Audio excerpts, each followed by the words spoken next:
Shalom. First and foremost, before I get started, I'd like to give all praises, honor, and glory to Yahweh, Bahashem Yahushai, Bahashem Chakwadash, and double honors as always to the apostles, bishops, elders of Great Millstone who are well and taught the truth. Today's lesson will be entitled somewhere along the lines of "Do not emulate the wicked." Do not emulate the wicked, and the inspiration comes from I was listening to Apostle Recall about 30 minutes ago or so, and he was going into how Northern Kingdom imitates Judah, the head tribe, and lesson came into my mind through the Spirit, going into how we do not want to emulate the wicked, because the mass majority of Israel, so-called Negroes, Latinos, Native Americans, emulate the wicked man, Esau, Edom, so-called white man. So the definition for emulate, match or surpass a person or achievement, typically by imitation. Again, match or surpass a person or achievement, typically by imitation. When you get that word imitation, now the action of using someone or something as a model, and the mass majority of Israel has used Esau, Edom, so-called white man, as a model to perform wickedness and even surpass the wicked. First precept that comes to mind is Ezekiel.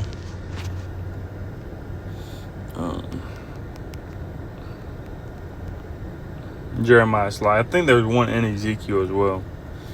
But there's this is Jeremiah 5 and verse 28. They are waxing fat, they shine, yea, they overpass the deeds of the wicked. They judge not the cause of the fatherless, yet they prosper. And the right of the needy do they not judge. Now let's get that word for overpass, because they overpass the deeds of the wicked.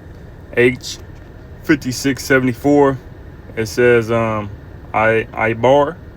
Ibar, and it says to pass over, by or through. It's to pass over, to overtake and pass. It says let's see. It says to immigrate. I don't think that goes into anything that we're pertaining to.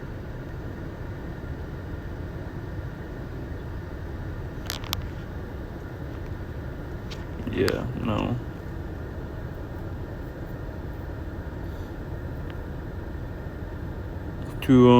So yeah, that was really it. To cross, to pass over. And that's exactly what they did. They've passed over the wicked man, the Edomites. So yeah, that was it. And that's exactly what not Esau Edom, but the mass majority of Israel has done, man. Again, Jeremiah 5 and 28, they are waxing fat, they shine, yeah, they overpass the deeds of the wicked. They judge not the cause of the fatherless, yet they prosper. And the right of the needy do they not judge. Now let's get Isaiah 5 and verse 20. Isaiah 5 and 20. Woe unto them that call evil good and good evil, that put darkness for light and light for darkness, that put bitter for sweet and sweet for bitter. So that's exactly what Israel does, man. They say that evil is good, and they say that good is evil. And they don't want to come into the light. They don't want to follow after Yahweh Shem Yahushai. They don't want to follow after the sweet, but they want to follow after the bitter. They want to follow after their father, which is Esau Edom, man. What did Yahweh Shah say in John 8, verse 44? And it reads, ye are of your father the devil, and the lust of your father ye will do. He was a murderer from the beginning, and abode not in the truth, because there is no truth in him. When he speaketh a lie, he speaketh of his own, for he is a liar and the father of it. So you're following after your father, man. I'm following after the devil, and you're passing him, man. And we do not want to emulate the wicked, because when you emulate the wicked, now you're regarded as the wicked, man. Now you're regarded as a heathen. Now you're regarded as a separation from Yahweh Shem Yahushai. And we do not want to be separated alienated from Yahweh by Shemi Shai. I believe there's one in Ezekiel. I know there's one in Ezekiel. More. Let's see if we can find it like this. More wicked than the wicked in Ezekiel.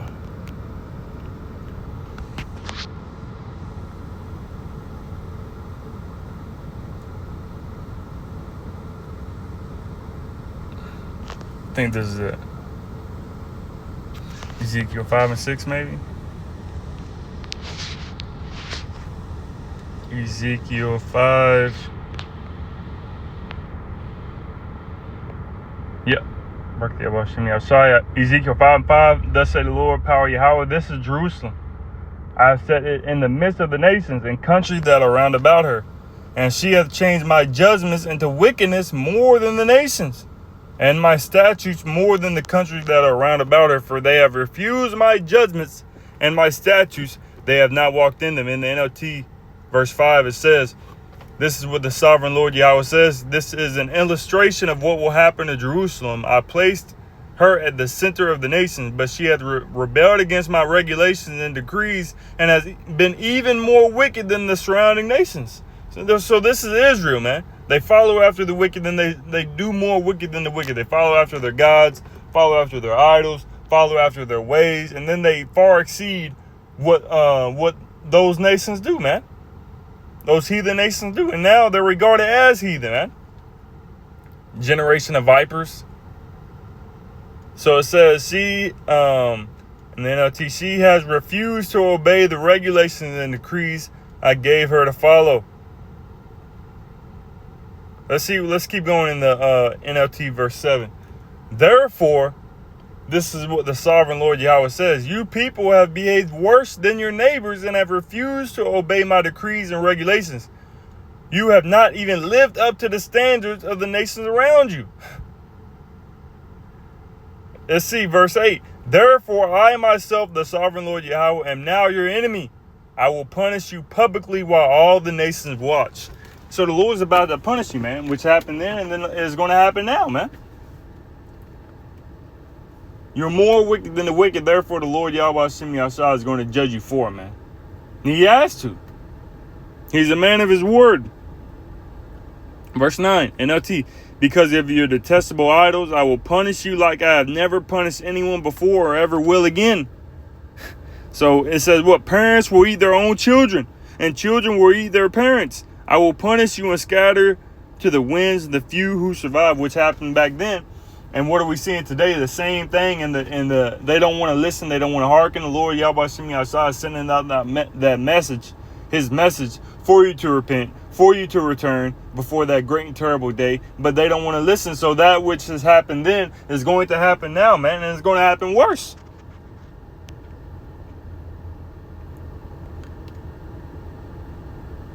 What does it say in Daniel 12? And then I'll hit the road and make it in transit, Lord willing. Daniel 12 verse 1. And at that time shall Michael stand up, the great prince, withstanding for the children of thy people. And there shall be a time of trouble, such as never was since there was a nation, even to that same time. And at that time thy people shall be delivered, everyone that shall be found written in the book. So we're talking about the worst time in history, man. And the Lord is about to punish you very severely if you continue to emulate the wicked and do not repent and turn back to Yahweh Shemi Shai in sincerity and in truth. We do not want to emulate the wicked, but we rather want to be separated from the wicked, because that is why the Lord created us. The Lord created us, the Israelites, to be holy. And when you go into that word holy, it goes into being separate, being set apart from the heathen nations. We're not supposed to emulate. You got a heathen that'll eat shrimp, crab, lobster, but then Jake just outdoes it. They go above and beyond, man, with it. And I do mean above. Now they eating alligator, now they eating frog, now they eating big bear, now they eating raccoon, and now they eating dog, whatever it may be, man. They far surpass it, man. The custom of goes back to Elam about dreads. Now they got the dreads going all the way down to the foot. Not a garment down to the foot, but a dreads down to the foot, man. They go above and beyond, and they're emulating. And as it said, that definition, what? Emulate to match or surpass. When you get that word surpass, to exceed, be greater than, to be better than. So they're better than the heathen at being heathen, man. They're better at the wicked being wicked, man, than the wicked are. But that's Jake, though, man. That's Israel. Now that they got dreads to the foot, now they eating the shrimp, crab, lobster raw. They dipping in it into the sauce. They eating alligator. They fucking other individuals, bitches, and Gucci flip flops, and all types of abominations, man. Their whole body is tatted from head to toe. They far surpass the deeds of the wicked, man. Now the heathen. But we do not want to emulate the wicked, man. Romans 12:1, then I'm going to hit the road. Romans 12 verse 1, I beseech you therefore, brethren, by the mercies of the Most High, that ye present your bodies a living sacrifice, holy, acceptable unto the Most High, which is your reasonable service. It said present your bodies a living sacrifice, holy. Let's get that word holy in the Greek. G40, most holy thing, a saint, sacred. Right here it says sacred, pure. Let's get that word holy, and because the Lord said for us to be set apart. Deuteronomy 14, not 19. Deuteronomy 14 and verse 2, for thou art an holy people unto the Lord Yahweh thy power, and the Lord Yahweh has chosen thee to be a peculiar people unto himself above all the nations that are upon the earth. Now let's get that word holy here. H69 18 Quadash, sacred, holy, set apart. A saint. You know, who are the saints? The saints are the Israelites, man.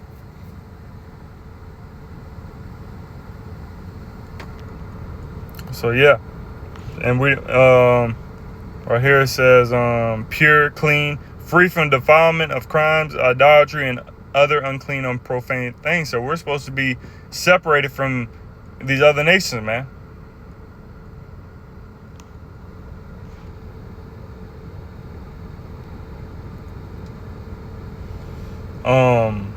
So going back to Romans 12 and verse 2, and be not conformed to this world, but be ye transformed by the renewing of your mind, that ye may prove what is that good and acceptable and perfect will of the Most High. And the NLT, it says, don't copy the behavior and customs of this world, but let the Most High transform you into a new person by changing the way you think.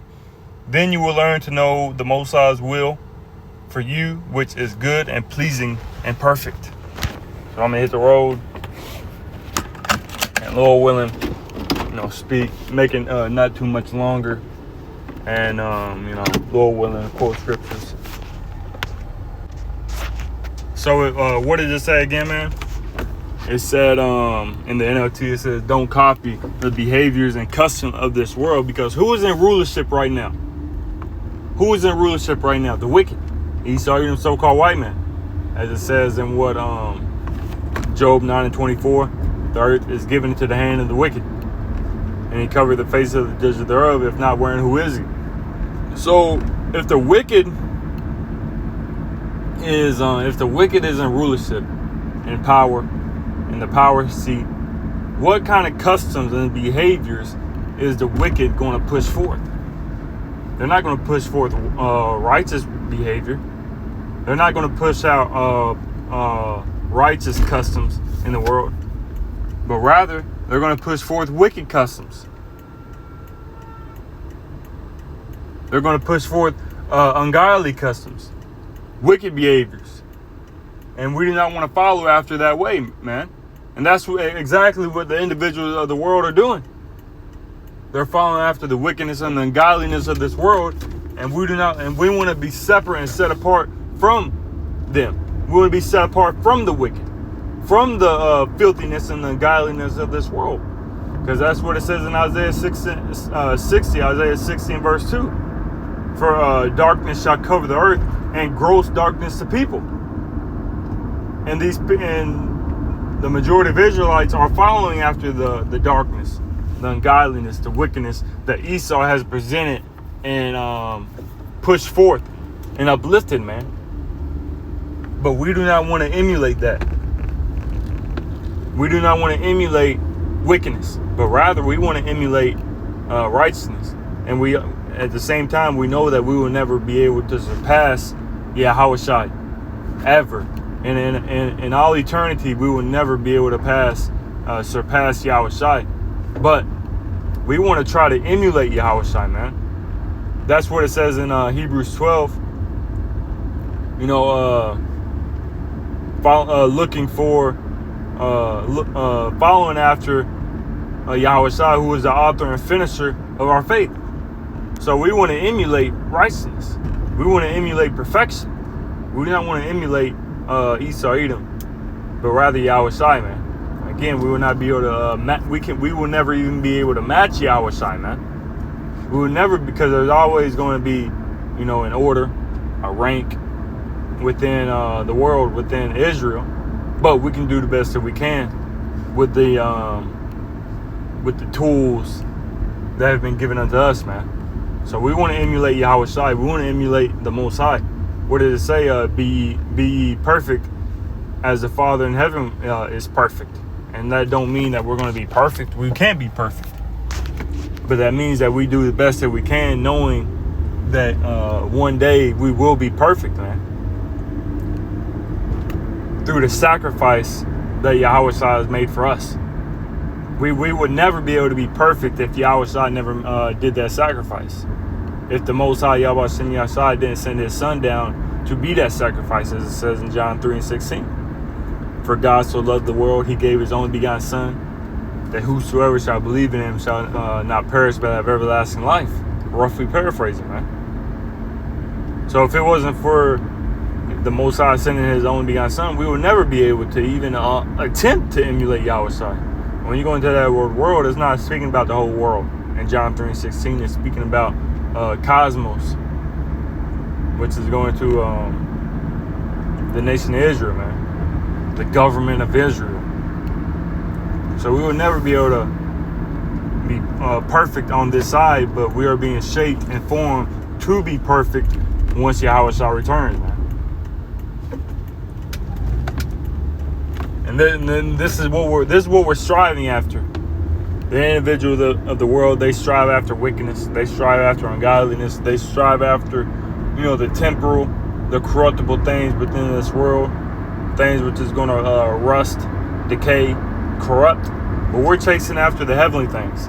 We're trying to emulate the heavenly things, the spiritual things, the righteous things, the things which are eternal, things which are incorruptible, man.